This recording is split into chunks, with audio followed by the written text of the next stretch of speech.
Well, from Princeton University professor Richard Falk, who blames America for the 9/11 attacks and the Boston Marathon bombing, to domestic terrorist Bernardine Dorn, who bombed America repeatedly and wound up teaching at Northwestern University Law School.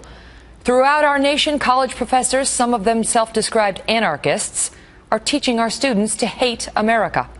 Few of those professors are ever publicly challenged on those lessons, until tonight, as we bring you part one of my exclusive interview with former University of Colorado professor Ward Churchill.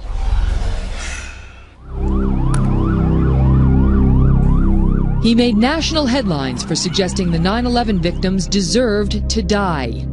A respected university professor, calling nearly 3,000 murdered Americans, quote, little Eichmanns, comparing them to an infamous Nazi. They made the system work by which profit is maximized at the expense of starving and dying children and other people in the third world. It's a matter of business as usual.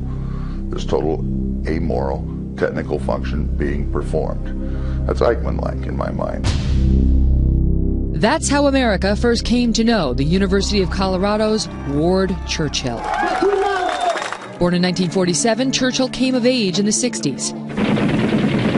He was drafted by the Army in 1966, spending close to a year in Vietnam. What happened over there? Carnage is what happened over there. Was it genocide? Well, we could debate that one, but it was certainly a genocidal process. He returned from the war a radical and an enemy sympathizer. I woke up one morning in 1968, shortly after arriving, and realized I was on the wrong side. Back stateside, Churchill quickly joined the Students for a Democratic Society, or SDS, a hardcore anti-war organization boasting members like Bill Ayers. Ayers, another 60s radical, would later become a domestic terrorist, founding a group that bombed the State Department, Pentagon, and more than a dozen other buildings, all in protest of the war and other far-left causes. Churchill admits that around this time he taught Ayers' group, then known as the Weathermen, how to make bombs and fire weapons. I had trained weathermen. Okay. It was pretty basic kind of training. I did workshops with pacifists on demystification of the assault rifle. Okay, you can't be a pacifist if you're not capable of inflicting violence. In 1978, Churchill began lecturing on American Indian Studies at the University of Colorado. By the 90s, he had received tenure. And then came September 11, 2001. Hours after the attacks, with smoke still smoldering amidst the carnage, Churchill penned an essay on the justice of roosting chickens. Full of rage about what he called past American war crimes, Churchill compared the victims to Nazi war criminal Adolf Eichmann, a man who sent millions of Jews to the gas chamber, suggesting the dead Americans had helped grease the wheels of an immoral U.S. foreign policy. Quote, as to those in the World Trade Center, well, really. Let's get a grip here, shall we? True enough, they were civilians of a sort, but innocent? Give me a break. They formed a technocratic core at the very heart of America's global financial empire.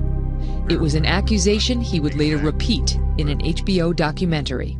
If there is a better or more efficient way to impose consequences on the little Eichmanns composing the technocratic core of American empire, I'd really like to hear it. His incendiary writings went unnoticed for years, until New York's respected Hamilton College invited him to speak in 2005. The essay resurfaced, and outrage followed. I mean, this is just cruel to say these people deserved it. They were little Nazis, which is what Churchill says, that these people in the World Trade Center at the Pentagon were little Nazis. And you know, one of their sons is at Hamilton. How brutal is this? Hamilton College rescinded the invitation. In the meantime, Churchill's own employer, besieged by angry alumni and faculty, started looking into Churchill's comments. The university concluded this was protected speech, but not long after, it accused Churchill of unrelated academic misconduct. He claimed the charges were a ruse to fire him. In July 2007, the university cut him loose. Churchill's attorney filed suit, portraying the professor as the victim of a witch hunt. It was an absolute mob mentality. Bill O'Reilly was all over War Churchill. Rush Limbaugh, all over it. 2 years later, the jury ruled for Churchill, awarding him, though, just $1 in damages. The judge overturned the verdict in Churchill's favor. Churchill appealed and lost every challenge. In the 5 years since, he's been mostly writing, never retracting his inflammatory statements. Now living in Atlanta, Churchill still believes America is a force for evil. So who's the new evil empire? Well, you're sitting in it.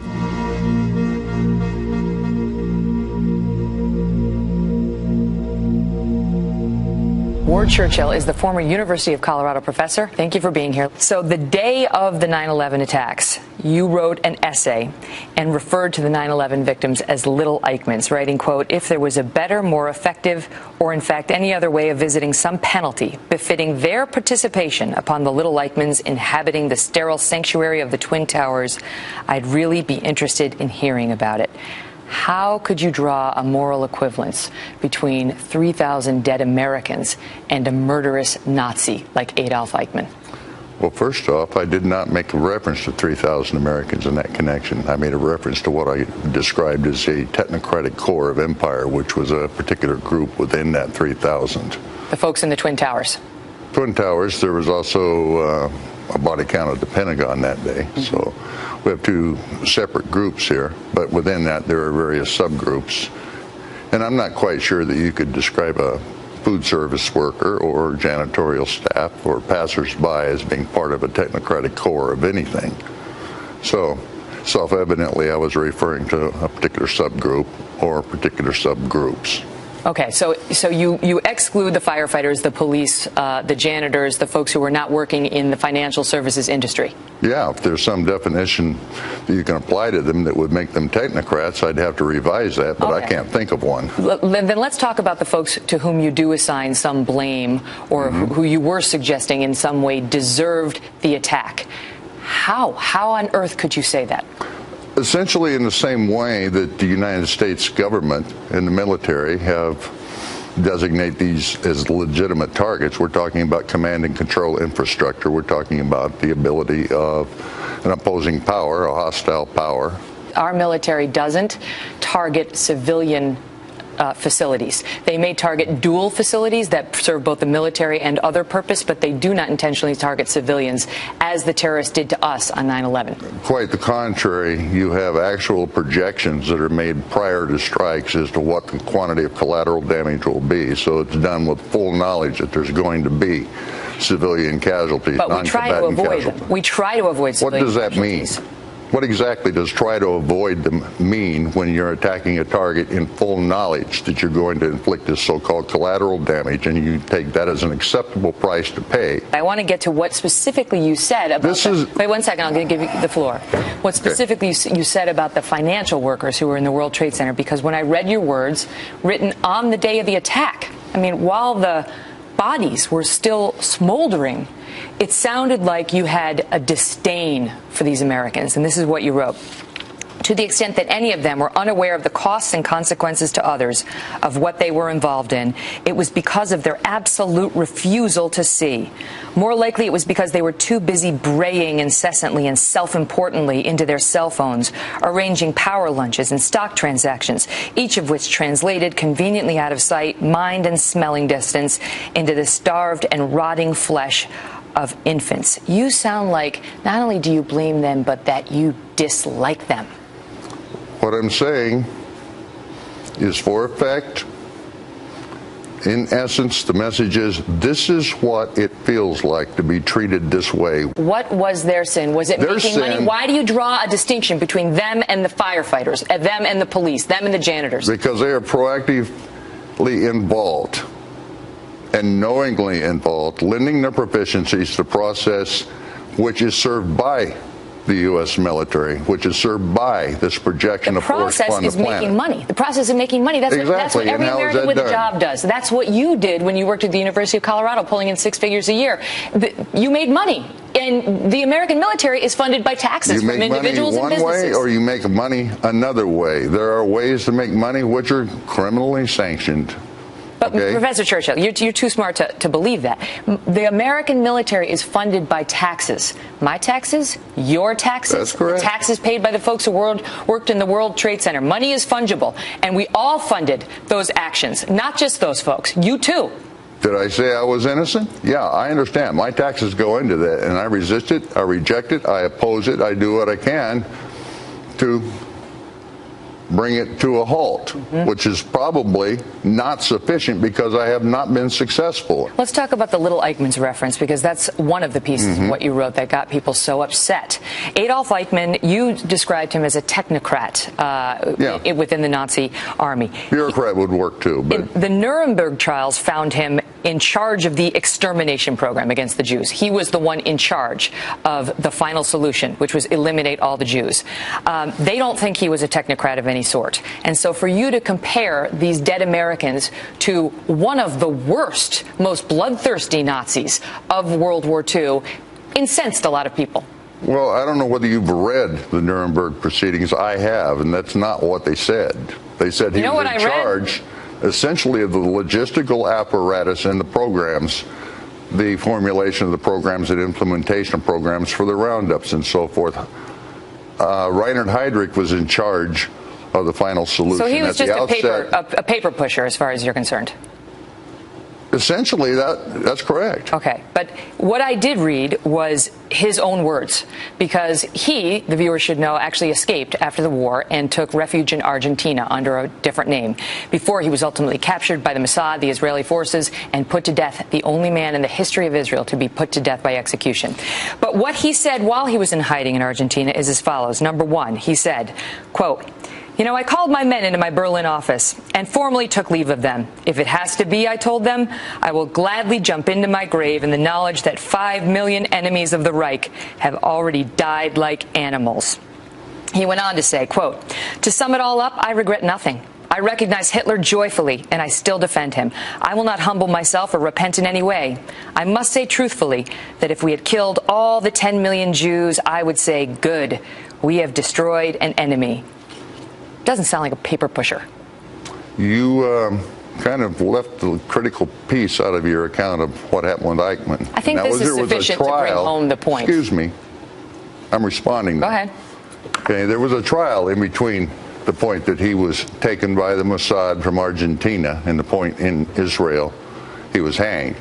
And in that trial, they never found Adolf Eichmann guilty or even really attempted to prosecute Eichmann for killing a single Jew. You're making a distinction between actually turning on the gas and ordering it. He made it possible for that to happen without directly. Of course he did. Yes, that's my point on the Little Eichmanns. I mean, it's very clear what he did. I mean, he was the one who recommended the use of Zyklon B for the gassing of the Jews and took steps to supply all of it to the camps. You can't say he doesn't have blood on his hands just because he wasn't the one who turned on the gas when he made sure it got there. That's the man you're comparing the dead Americans to. Thank you. You just made my point perfectly. You do not have to be the one who turned on the gas if you're making it possible for the gas to be there and someone to turn the knob. If you're part of that process, lending your proficiencies to making it more efficient, you are culpable in the process. So you see a moral equivalence between the man who did that and said, I'm happy, I'll gladly jump into my grave knowing that all these Jews have died like animals. That's the same thing, the same mentality as the victims of Al-Qaeda in those Twin Towers had. That's your point? Insofar as you lend your proficiency knowingly to a process that results in the mass immiseration and miserable death of third world brown-skinned children for profit maximization, it's not mysterious. Okay? When you do that, you're part of that process, which is a process of just routinely and continuously inflicting carnage on others, identifiable others. Yeah, essentially you're the moral equivalent of Eichmann. On the other hand, you thought that the dead Americans were just like the Nazis. However, you had nothing but praise for the 9/11 hijackers. You called them courageous, even gallant. Gallant? Al-Qaeda, the guys who flew those jets into the Twin Trade Centers. In 3 minutes, Professor Churchill answers that question.